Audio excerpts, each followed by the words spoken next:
topics and opinions expressed in the following show are solely those of the host and their guests and not those of W4CY Radio, its employees, or affiliates. We make no recommendations or endorsements for radio show programs, services, or products mentioned on air or on our web. No liability, explicit or implied, shall be extended to W4CY Radio or its employees or affiliates. Any questions or comments should be directed to those show hosts. Thank you for choosing W4CY Radio.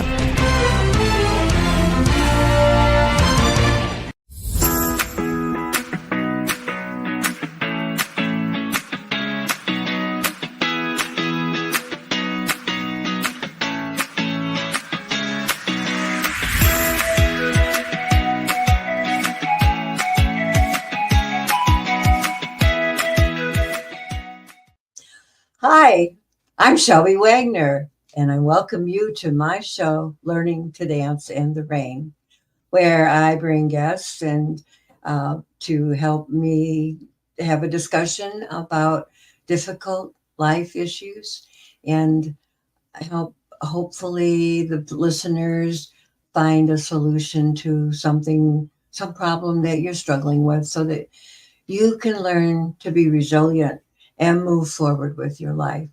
And today I'm very happy to introduce my very good friend, Rick Hume, who is here. He's a retired businessman, and about 36 years you had your own business, and then you've been retired for about 10, you said.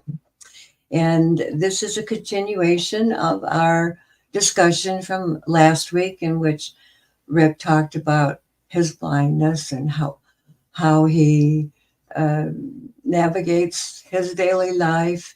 And today we're going to learn about his favorite hobby, working with wood.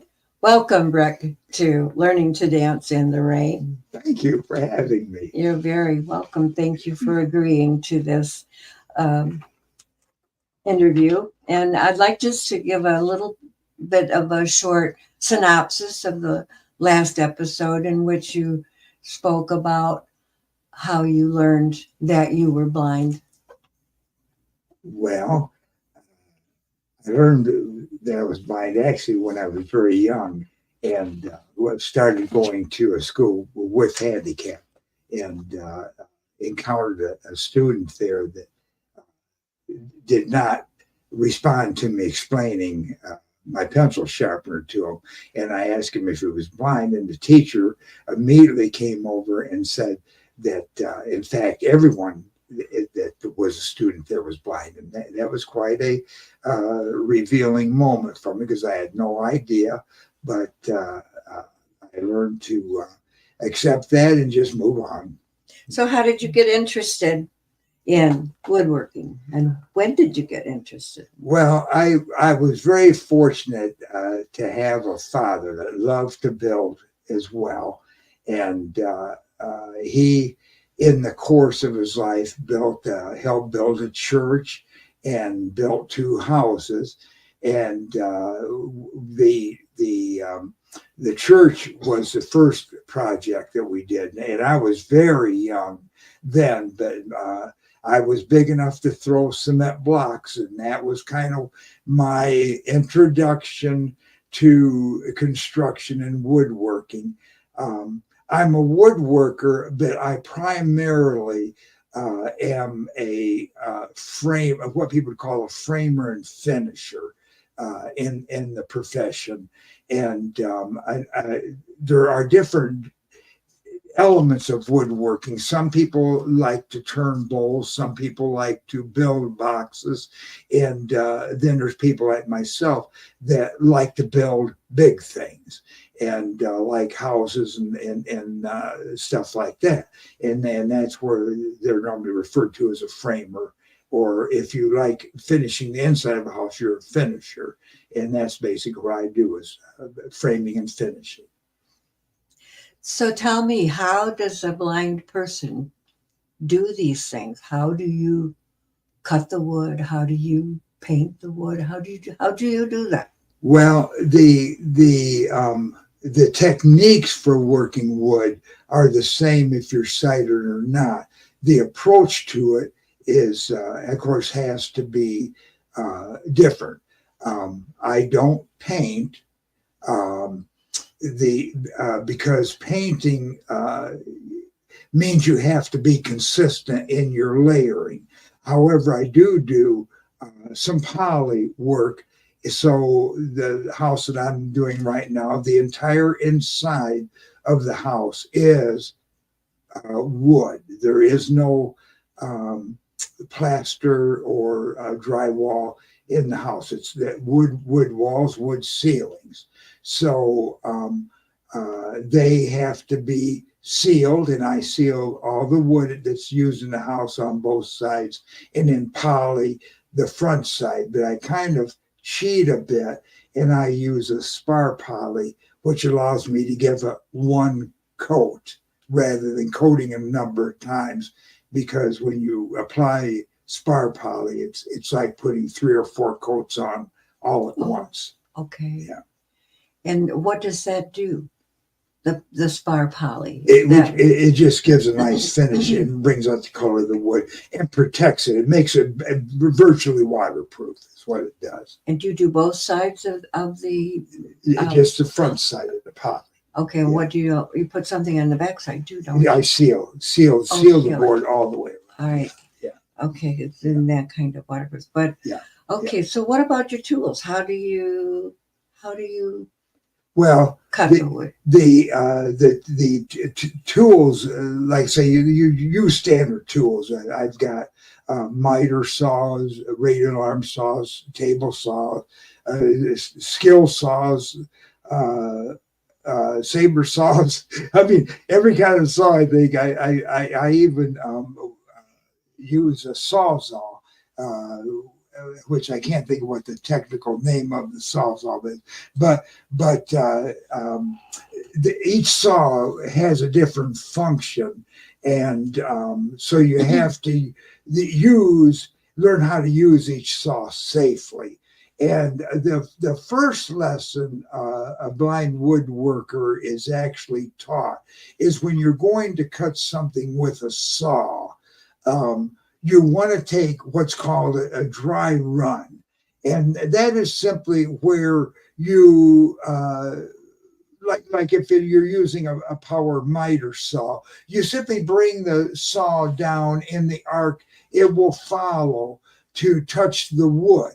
And if you make that cut and without it touching your fingers or something in the way, like maybe you've left a ruler on the board or something, that gives you the opportunity to clear everything so you make this safe cut. And actually, amazingly enough, more accidents probably happen with sighted woodworkers than with blind woodworkers, because a lot of sighted woodworkers aren't careful about clearing the line of cut.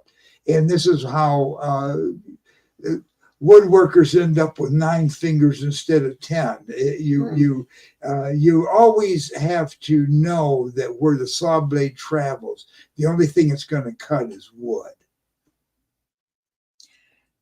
Did you mention that you have talking equipment? Well, there is some equipment, like I do use a talking ruler. There's different ways of measuring that blind use, and everybody has their preferences. There are rulers that are called like click rules, where they use a threaded rod. And I'm no real authority on these, because I personally don't care for the way they have to operate.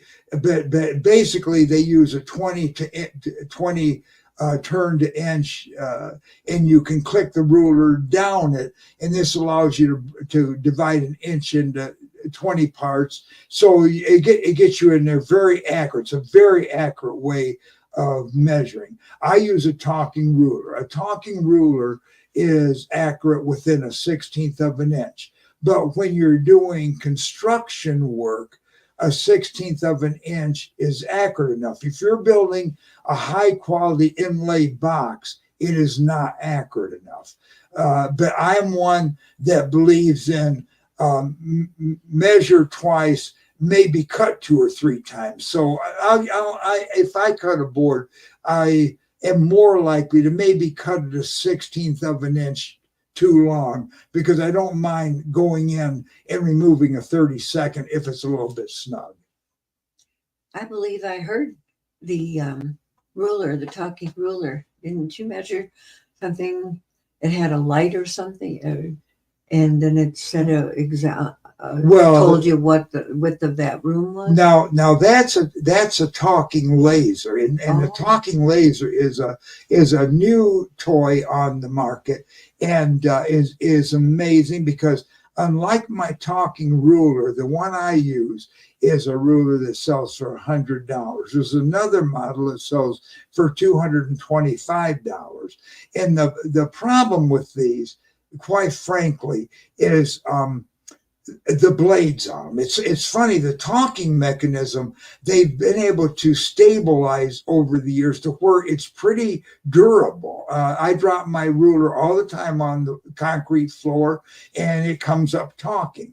But unfortunately, the blades on them, because they have to have a hole put in them every 1/16 of an inch, they're not structurally as sturdy as they could be if they used a larger blade, a wider blade. So they're very expensive. But now there are new talking lasers on the market that you can actually buy from Amazon for around $60. And these rulers are right on. When you measure a wall with a laser ruler, what it tells you, it's gold. So those are a real excellent addition to the toolbox, not only for sighted or blind users, but for sighted users. And one thing a lot of builders are realizing is talking tools are really very handy. And that's why you find these talking lasers to be something that's being sold in the general market.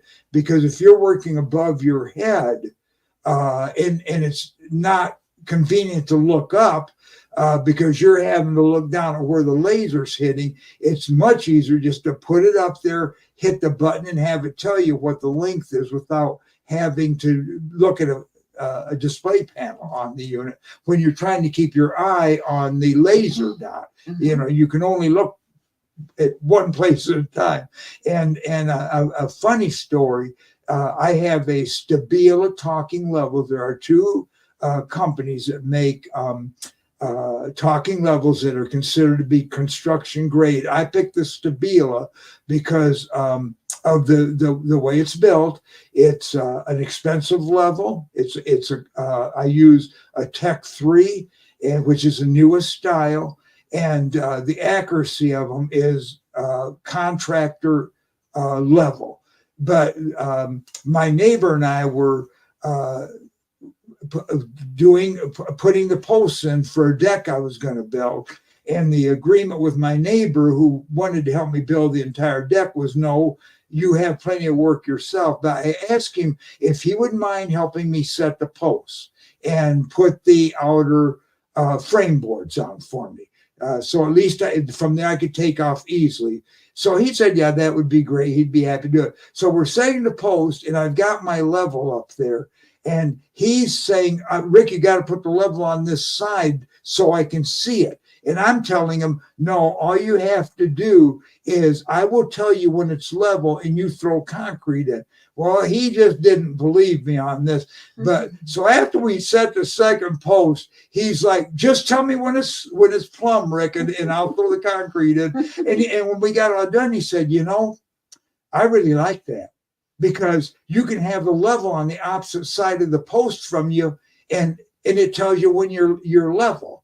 And I said, well, yeah, but that's why contractors buy them, because again, if you're working above your head and you're trying to hold a board up there, it's just a lot more convenient for the level to let you know when it's level than it is to have to look at the level and then keep your eye on what your workpiece is doing at the same time. So this is a good thing that this is happening like this, because it's a definite assistance to the blind community, because these tools would be horrendous in price if it weren't for that. I'm sure that you must have some safety rules that you adhere to ensure that you don't cut your finger off or or have a real bad accident. How do you ensure that safety? Well, whenever you're doing woodworking, whether you're sighted or not, you've always got to be focused on the exact job you're doing. And that, I every once in a while, well, when I first started doing the construction on the house I'm working at, I got to tell you, I cut a number of cords in two. And I learned after about the third or fourth cord that one thing you want to do with a power tool that's got a cord is you want to make sure the cord is out away from you, because there's a lot of ways you can cut a cord, and they're not always ways that you would think of. I've cut off cords where the cord was cleared, and I've cut the board. I got to make a number of cuts off of recycled wood, and a nail that didn't get removed grabs the cord and drags it in the cut line, and the nail's on the bottom of the board, so you don't see the nail, you don't see the cord, and it's underneath the blade, and you cut the cord. Well, these kind of things happen. They happen to sighted people, they happen to blind people, but you've got to always make sure that you know the workpiece, that you know the tool, and that everything is clear. And then, like I say, you always make a dry run when you can, because that always, that quite often will alert you to there's going to be an issue with this. Mm-hmm. But I could tell a story. Okay. When I signed up for shop class in high school, I was immediately called to the principal's office. Now, I was partially sighted at that time. But I thought I had pretty good sight, but they caught on to the fact that I didn't have perfect sight. So they called me to the office, and the principal was there, and the shop teacher. And the principal told me, well, because of the liability that you could be asking us to take on here, we have to question whether you should be taking shop class where you'd be required to use power equipment. And so could you tell us about that? And I said, well, here's the thing. It's like this. I've used power tools at home for years. And I use them now without supervision. I use a table saw all the time in the garage while my dad's at work and doing jobs that he's given me to have done by the time he gets home. And I use power drills, all the other things that you use in a power shop. And I said, so here's the way I look at it. You can teach me how to maybe do it more safely, or I just keep doing it the way I'm doing it. Well, so they had to think about that for a minute, and finally, after us talking about it, they finally said I could take shop class. And I think about the second weekend, my best friend was using a table saw and cut his thumb off. And I was standing right there by him. So we grabbed his thumb, and of course he had to go to the hospital and get it put back on. But my reflection on that whole thing was this: sighted people shouldn't be allowed to use power equipment.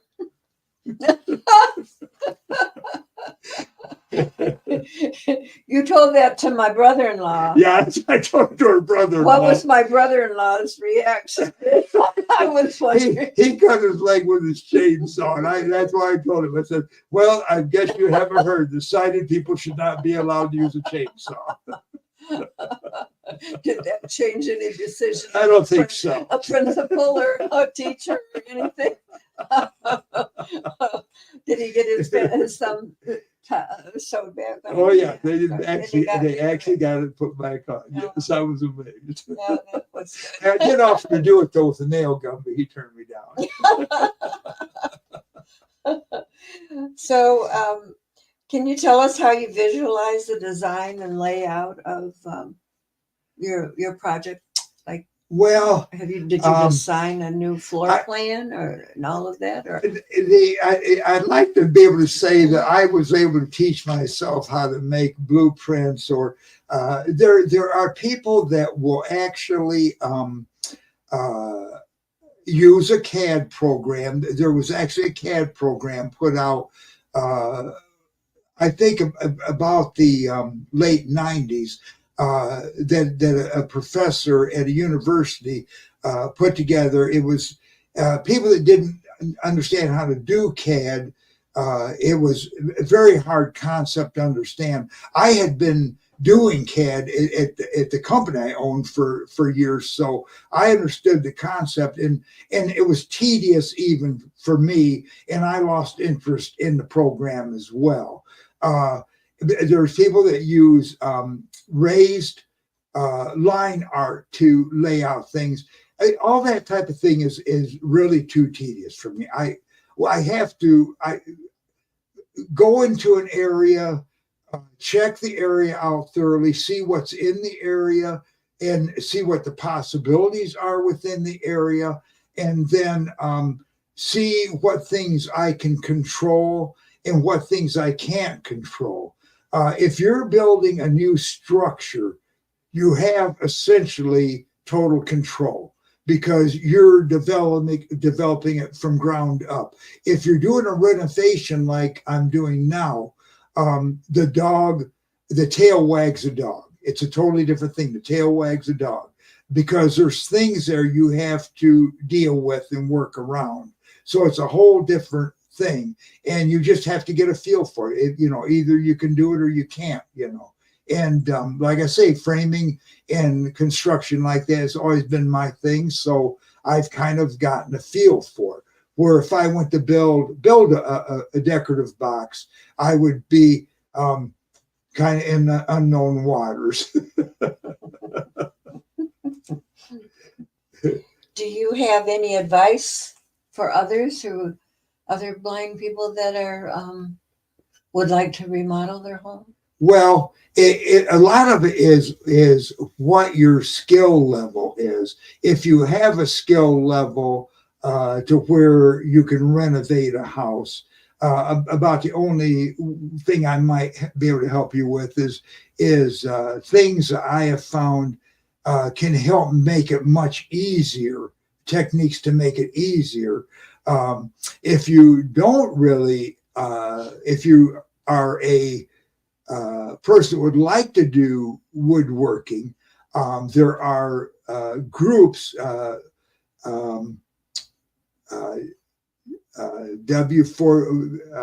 Woodworking for the Blind. That's a group that has a large membership of individuals that we are all there to help people learn what they want to learn about woodworking. And we have people of different skill levels, people with different interests. We have people that are carvers, something I have no interest in doing, but we have carvers, we have bowl turners, we've got anything out there that you're in. So we've got people that specialize in it that can help you all the way down to tool and die. And there's also blind woodworkers. That's another group that is also a large group, or blind handyman. I think that's what it's called, blindhandyman.com. And they are also a good resource for individuals that want to get involved in home repair, woodworking, everything. We cover auto repair. Just there's people out there that can help you with about anything, but there are people that like to do it themselves. That's the thing. We like to do it ourselves. How do you see? With my hands.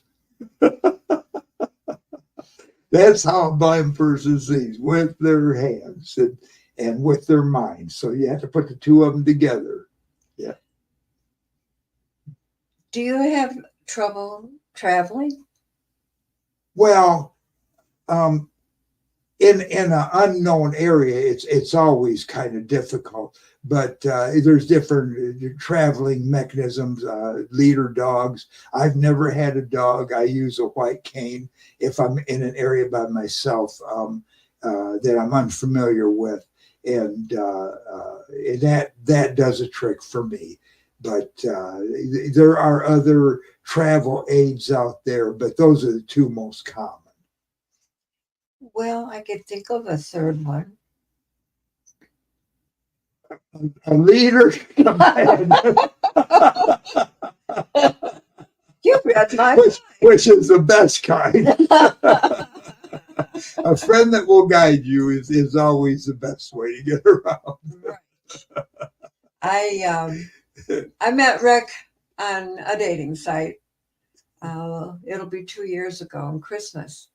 And it was February 6th, I think, before we actually met in person. My brother had come and visited me from Colorado. And so we didn't chat with Rick at all during that time. And so finally, after my brother left, I thought, well, maybe I should talk to this guy down in Howe. He was only about 5 miles from my house. And so I invited him to go to lunch with me after church on Sunday. And he wrote back, well, that would be fine, but I'd have to pick him up and take him home. And if you've read my book, Learning to Dance in the Rain, I have a chapter on safety, first date, so on. And I thought, who the heck does he think he is? I'm not going to pick him up. I meet you at the restaurant, you know. And I fumed about that for 5 or 10 minutes. And finally, I went back to the dating site and read his profile again. And he's blind. Well, how else is he going to get to the restaurant if I don't pick him up? And so it's kind of interesting. And the next, I didn't have a chance to question him about it before we had a chat the next morning. And he said, you know, I really don't get in a car with a stranger unless I've at least talked to them on the phone. I said, oh boy, well, that's different. And so we finally worked it out, and I went and got him, and we went to the restaurant that was a couple miles from his house. And I got out of the car and I said, well, now how do we do this? Do you remember? And he says, well, what did you say? How about your elbow? Right? Yeah, that's the proper way to lead a blind person, by your elbow. Just offer your elbow. And I guess I felt like I needed to tell you when I was going up a step or whether I was going down a step. Yeah, that was fine. Yeah, that was good. And of course, you could tell. I believe I asked you that question about, do I need to tell you these things about the step, or if I'm turning right or left? And do you remember what you said? Well, if a person has your elbow and your elbow is back, you can feel the movement of the person's body. So if they step up, you realize you're going to have to step up, and of course, if they move to the left or right, you just move the same direction they're moving. So it works really well. It's the way that leaders that are assisting the blind are taught to actually lead them. And it does work quite well. And I believe you told me there's one special thing that kind of confuses you, or that you wish people would do differently when they are walking down the street and they say, hi, Rick. What would you like them to say? Well, what I'd like them to say is who they are. Right. I mean, you're not going to recognize everybody's voice. So that would be a good thing to remind sighted people to see when they see you around, is to tell you who they are. Yeah. So I think every woman in my neighborhood sounds alike. Hey, Rick, I'm June. No, hey, Rick, I'm George. You can hear the difference, right? Yeah. Yeah, I do better with the guys, but a lot of the ladies sound alike. Yeah, well, you've got soprano voices and alto Yeah, voices, yeah, and so yeah.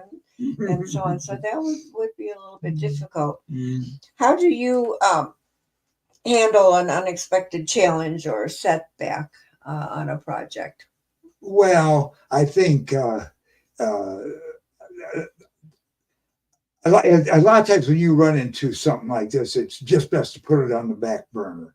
And I've found over time that if you run into something that you feel is going to be very challenging, and I found that thinking about it overnight a lot of times is the best thing. And I can't tell you how many times in the middle of the night it's like a light bulb goes off in your mind. It's like that's a solution right there. I never would have thought of that. And so a lot of times it's just putting it back, letting it have some time to simmer, and then it'll eventually come to you. Yeah, because there are a lot of challenges, especially in remodeling. That's good advice, even for a woodworking Yes. person. Yeah, Is yeah. if you have something that you just can't figure out how to solve that problem, perhaps sleeping on it would be a good idea. And it's amazing what your mind can do when you're asleep. Mm-hmm. Yeah. Do you have a favorite type of wood to work with? Well, not really. I mainly work with pine by doing framing and the finished work I'm doing is mainly pine. I have used quite a bit of cedar inside the house. Both the bathrooms have cedar walls, and in the closets all have aromatic cedar in them. But pine is basically what you use in structure, and it's what I'm using on most of my walls and ceilings. And pine's a good wood to work with. It works easy, where some woods are a little bit harder to work with, and because of the nature of the wood. Some woods are more brittle, some woods are harder, and the harder the wood is, the more difficult it can be to work with it. What's the hardest wood to work with? I don't know. That'd be pretty hard to say. Would it? Yeah. Would Yeah. it? I'm thinking, okay, about your kitchen. Do you plan on making your own cabinets? No. Why not? Well, cabinet making is an art in itself. So I will have a cabinet maker make those. And I have made cabinets, cupboards, drawers in the past, but they're not the type you'd want to see in a kitchen. They're the type that are in a working area, I guess you'd say, in a working area. Like I built things for my business and things like that, Yeah. My father was, he started out as a carpenter when I was little, and spent his life building, and later in life was a superintendent for a big construction company over in Oakland County area. And, so he spent his life always framing, finishing, getting other people to do and telling them what to do and whatever, and building. He built our house that my mother lived in. He helped remodel a house that I lived in. And one day he told me, he says, what I really wish I had done was be a cabinet builder. He had built the kitchen cabinets in the house that he built for my mom. And he really liked to do that. But for some reason, he got sidetracked into all the others. So it's kind of interesting that you would say that was an art unto itself. Really, you wouldn't. Well, so is building tables and or chairs, are each one of those an art unto themselves too? Well, it can be. It's just according to the level of difficulty. There are people that all they build are chairs, but those chairs are not the kind of chairs that a guy that does framing would probably take the time to do, because they take a lot of time and concentration. Yeah. I was very impressed with your bookcase. Do you want to talk about your bookcase? Tell them about what, when you got it and where it was from and what happened. Well, I had an area in my new office. I wanted to have a built-in bookcase, and my good friend Randy is a woodworker, and he does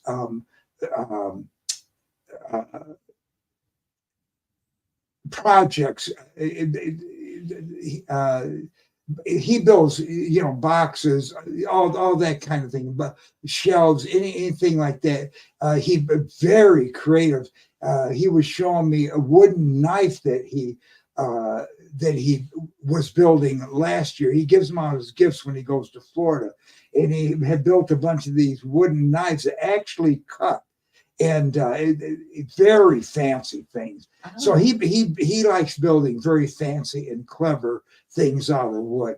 And so I asked him if he would be interested in building my bookshelves for my office, and he said he would certainly be happy to do it, but he wouldn't allow me to pay him. So I said, well, you're going to have to allow me to at least pay for the lumber. So that's what we agreed on, and he just built me beautiful bookshelves for the and then came over and helped me put them in.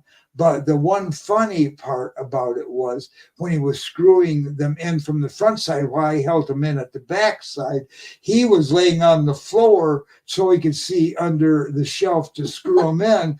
And I was telling him, Randy, a blind guy would just reach down there and screw that thing in while he's, standing still. But so we had quite a laugh about that. But the thing is, you learn how to build with the abilities you have, but we had a good laugh over that. That's very interesting, Rick. I was referring to the other bookshelf, the little one with the clock on it. Well, that bookshelf I did not build. No, you didn't, but I'd like you to tell that story too. Well, that bookshelf actually was probably one of the first pieces of furniture my parents purchased after they were married, and they were married over 75 years. And it came into my possession, I believe, when I went to college. And so I'd have a bookshelf in my room, and they had followed me all these years, and it had incurred some damage. So I had that totally restored recently, and it looks just like the day they bought it. And I wish they could see it, because it is just beautiful. In fact, it's actually more beautiful than when they bought it, because back at that time, they would actually spray the color on the wood. So all these years, we thought that bookshelves were probably mahogany or tinted cherry. And when they were stripped down, they found out it was actually solid walnut. And it was very, very clean walnut. So it was Old Forest walnut, obviously, because it was very, very clean. Oh, it's beautiful. Yeah, beautiful piece. So beautiful piece. I guess you would say repairing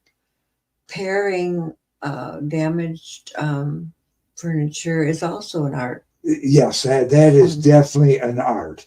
I would never be able to do the kind of work that the gentleman did on this. Beautiful job, beautiful. Yeah, the only thing wrong with it is it's in your house instead of mine. I loved it. It was really beautiful. Very, very nice. Well, this is, I think, very interesting. Let's see. I think you mentioned the Woodworkers group. Are there any other resources or communities that you could recommend for blind person get involved?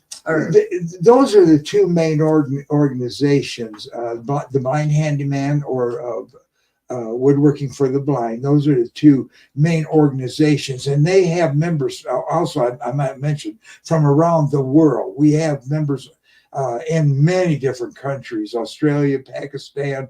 I mean, there's woodworkers around the world, and they all belong to our organization. There are a few books too that are available from the Library of Congress, and those can be acquired free of charge by the blind through the BARD program. And all you have to do is, if you're a blind individual, is contact your local library, or your state library is even better yet, and they'll explain the BARD program to you and how it works and how you can read thousands of books free, and they even give you the digital recorder to read them from free of charge. So it's an excellent program. Mm-hmm. So what future projects do you have in mind? Well, I've got to also work on my shop after I get done with the house. But I'll be glad to do that, because that will not be as time consuming and as critical. But right now I'm working out of a shop that's about 24 by 30, and it strongly needs some real organization. But I've got things in it that need to be moved out, like furniture that I'm trying to decide if I want to restore it or let it move on. Will it fit in the house, or is it something that really I'm not interested in anymore? And so there's always stuff like that. Do you have anything that you're particularly excited about getting accomplished in the next few months? Well, I'm hoping to get into doing I'm completing the bedroom right now, the master bedroom, and I think next I'm going to start working on the front wall of the porch. It's because of weather reasons. I've got some air issues that I need to take care of, so I would like to redo the front wall, and at the same time start working on the living room, so that we can start seeing some real completion on the main floor of the house. So, but once the house is finished, then you got an outdoor project to work on too. Oh yes. My house sits about 20 feet above the lake, and the landscaping there has to also be done. But that will be done by landscapers. The work that has to be done there will call for a qualified individual. I don't go guess architect or someone that is very good in landscaping and planning, because of winding around the trees and the difference in height and so on. It's a major project. Yeah, I have two oak trees that are huge, and you can't do anything to harm them with the root system. So it's going to be real tricky. There will be some deck work down there, and that I'll do, because that work I do. I built one deck already down by the lake, and there's going to be a second deck built down there as well, and I'll do that one myself as well. Well, it sounds like you have a full life, and you're going to have a full life for quite a while now. It's a slow process. What has been your most rewarding experience of the project so far? It's really hard to say, because there's been so many things that I've been able to work out. Because again of when you're remodeling, the tail wags a dog. Sometimes figuring out things are very tricky, and you think about it, and you think about it, and think about it, and then finally it kind of comes to you that, well, I think this might be the thing that has to happen. A lot of it is figuring a way to make it look the way you want to make it look with the obstacle that lays before you. I have 9 big bolts in my lower wall, in the concrete block wall, that support that wall structurally and keep it solid, because the wall had started bowing in.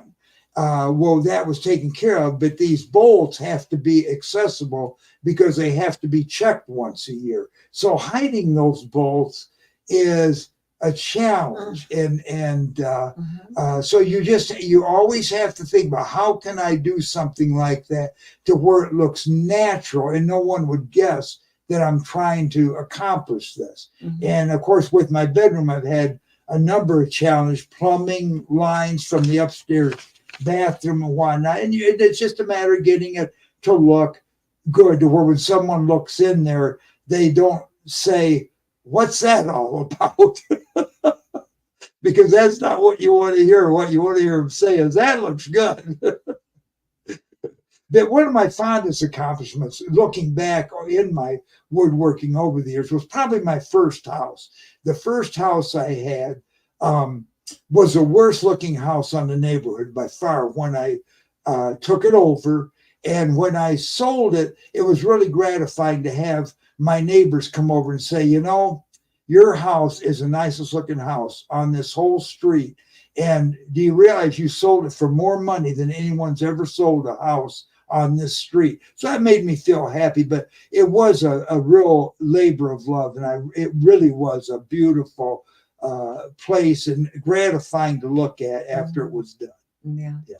That's one thing about making something, creating something, is the finished product.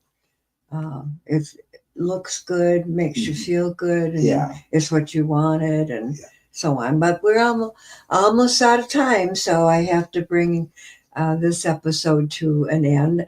I'd like to remind you that I'm here with Learning to Dance in the Rain every Tuesday, live at noon, and I appreciate it if you will share, if you like this episode, that you will share it with others. It's available on my website, learningtodanceintherain.org.